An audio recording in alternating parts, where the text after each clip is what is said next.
Bonjour. Donc, toutes les entreprises et les organisations aimeraient vraiment avoir une équipe qui est stable, qui est solide, qui est polyvalente et qui est performante en tout point. Est-ce qu'en 2024, c'est encore réaliste de penser que ça, on peut l'avoir?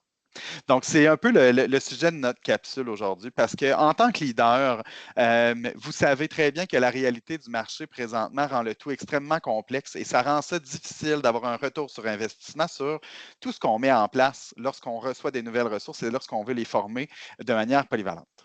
Donc, aujourd'hui, ce que je vous propose, c'est de vraiment développer une nouvelle stratégie de formation, une nouvelle stratégie au niveau de vos opérations, toujours en gardant en tête que vos équipes vont toujours être en mouvement dans le futur. Donc, de revoir tout ça. Puis pour revoir tout ça, bien évidemment, on a 3 points qu'on aimerait vous proposer aujourd'hui. Le premier, c'est limiter le temps de formation. Et j'ai bien dit limiter le temps de formation et non pas négliger la formation.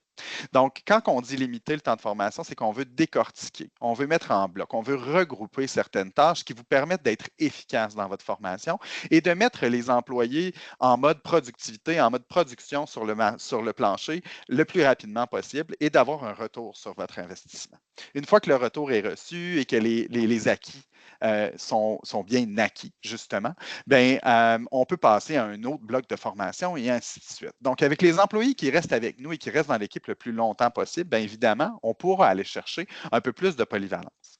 Deuxième point, avoir une formation qui peut être plus efficace. Donc, quand on parle d'efficacité, c'est qu'on peut avoir une formation en one-on-one ou avec un employé qui donne une formation magistrale ou qui donne des notions.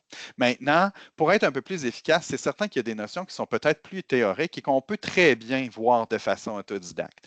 Et c'est là où des outils comme créer des vidéos, faire des enregistrements qui vont rester et qui vont pouvoir être divulgués à plusieurs employés plutôt qu'avoir toujours un employé qui donne de la formation à chaque fois, ou encore avoir des contenus structurés. Donc, il y a des outils maintenant, plusieurs logiciels qui le permettent, mais même nos logiciels de base de la suite Microsoft vous permettent vraiment de structurer des formations, des exercices et tout ça pour avoir ça sur de longues périodes et avoir moins d'investissement à faire.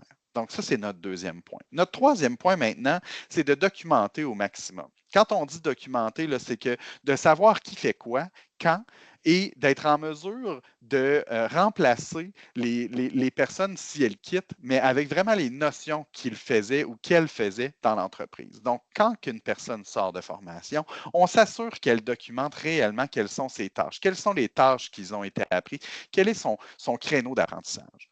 Et lorsqu'une personne quitte, ben, on lui demande la même chose. On lui demande de nous lister de toutes les tâches que cette personne-là était en mesure de faire. Ça nous permet vraiment à ce moment-là de planifier et d'avoir un remplaçant et de former sur la portion qui va être manquante dans notre entreprise. Donc, si c'est quelque chose qui résonne avec vous, si c'est des informations que vous aimeriez discuter avec nous, ben, n'hésitez pas à nous contacter, ça va nous faire plaisir.